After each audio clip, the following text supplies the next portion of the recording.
Assalamualaikum warahmatullahi wabarakatuh. Halo guys, di sini kami akan menjelaskan tentang gangguan sel akibat diferensiasi. Nah, stay tune, tonton sampai habis ya.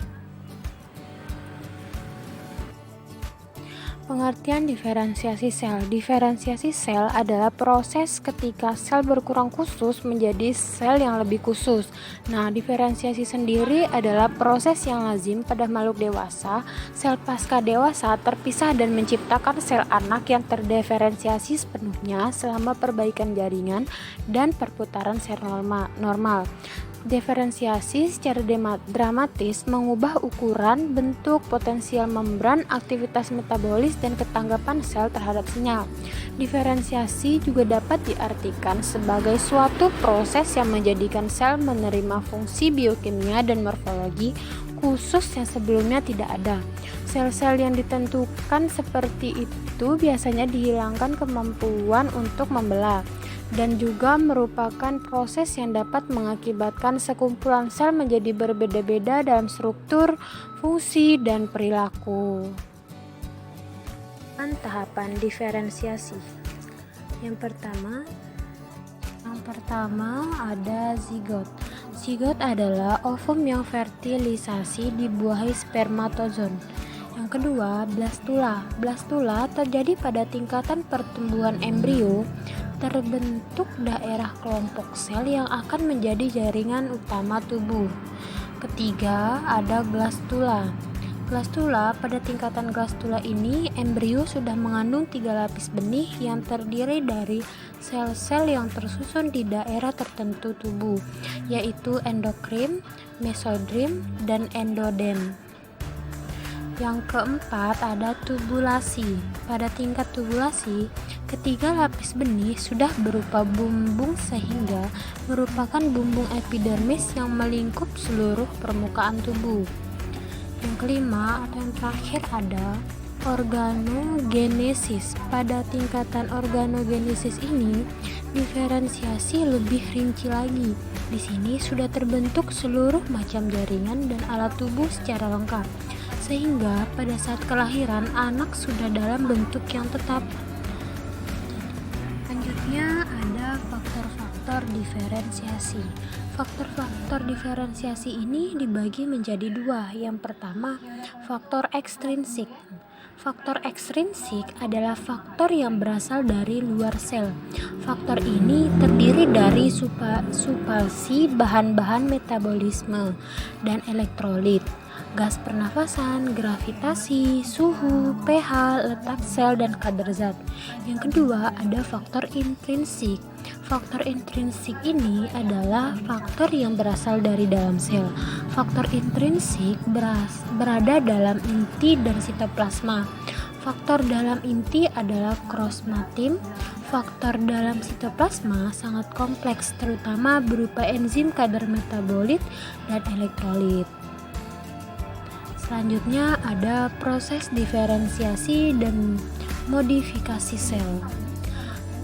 Proses diferensiasi dipengaruhi oleh beberapa faktor, di antaranya adalah protein dan hormon. Dari faktor-faktor ini nanti akan berinteraksi dengan reseptor. Setelah berinteraksi dengan reseptor, maka faktor-faktor ini akan mengeluarkan intraselular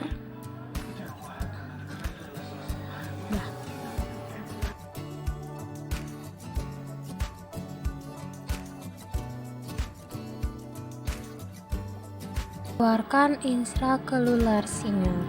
Sinyal-sinyal tersebut selanjutnya akan mengeluarkan tugas dalam diferensiasi, atau signal-signal tersebut masuk di dalam medus dan berinteraksi dengan kromosom. Contohnya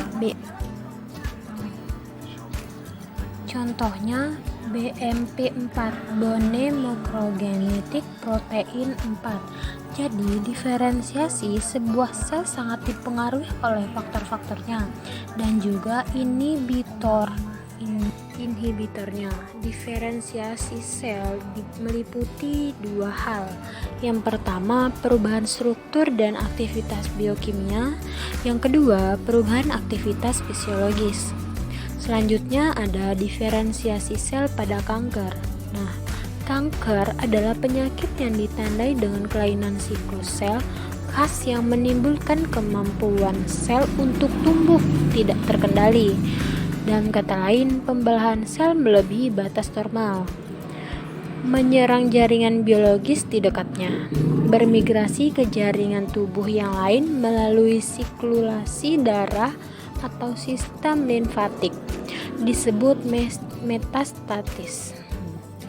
Selama perkembangan, sel normal akan berdiferensiasi. Diferensiasi berarti bahwa suatu sel menjadi khusus dalam struktur dan fungsinya dan berkumpul dengan sel-sel yang berdiferensiasi serupa. Sebagai contoh, sebagian sel embrionik ditakdirkan untuk menjadi sel kulit atau jantung. Semakin tinggi diferensiasi sebuah sel, semakin jarang sel tersebut masuk ke siklus sel yang bereproduksi dan membelah. Selanjutnya adalah sintesis protein. Sintesis protein adalah peristiwa penyusunan protein dengan bahan dasar asam amino yang bertujuan mendapatkan protein struktural dan protein fungsional. Protein struktural digunakan oleh sel untuk menyusun membran sel dan sebagai bahan pembangun atau menggantikan sel-sel yang rusak. Protein fungsional yang dihasilkan dari sintesis protein berupa enzim dan hormon yang berfungsi untuk metabolisme dan pertumbuhan serta perkembangan sel secara garis besar terhadap sintesis protein. Terdiri atas transkrip dan translasi. Selanjutnya ada gangguan sintesis protein pada hati. Hati merupakan kelenjar terbesar di dalam tubuh, terletak dalam rongga perut sebelah kanan, tepatnya di bawah diafragma. Berdasarkan fungsinya, hati juga termasuk sebagai alat ekskresi. Hal ini dikarenakan hati membantu fungsi ginjal dengan cara memecah beberapa senyawa yang bersifat racun dan menghasilkan urea dan asam urat dengan memanfaatkan nitrogen dari asam amino. Proses pemecahan senyawa racun oleh hati disebut proses detoksifikasi. Faktor-faktor pembekuan darah sintesis di hati. Terdapat lebih dari 13 jenis protein yang terlibat dalam pembekuan darah, salah satunya protobin. Selanjutnya ada diabetes mellitus. Diabetes mellitus biasa dikenal sebagai penyakit kencing gula atau penyakit kencing manis, adalah kelainan metabolisme yang disebabkan oleh banyak faktor dengan simptoma berupa hiperglisemia kronis dan gangguan metabolisme karbohidrat, lemak, dan protein sebagai akibat dari yang pertama, defisiensi sekresi hormon insulin, aktivitas insulin ataupun keduanya. Yang kedua, defisiensi transporter glukosa atau keduanya. Terus penurunan berat yang inisial bersamaan dengan dimulainya penyakit diabetes, terutama disebabkan oleh diabetes osmotik karena hiperglikemia. Selanjutnya ada ekspresi gen.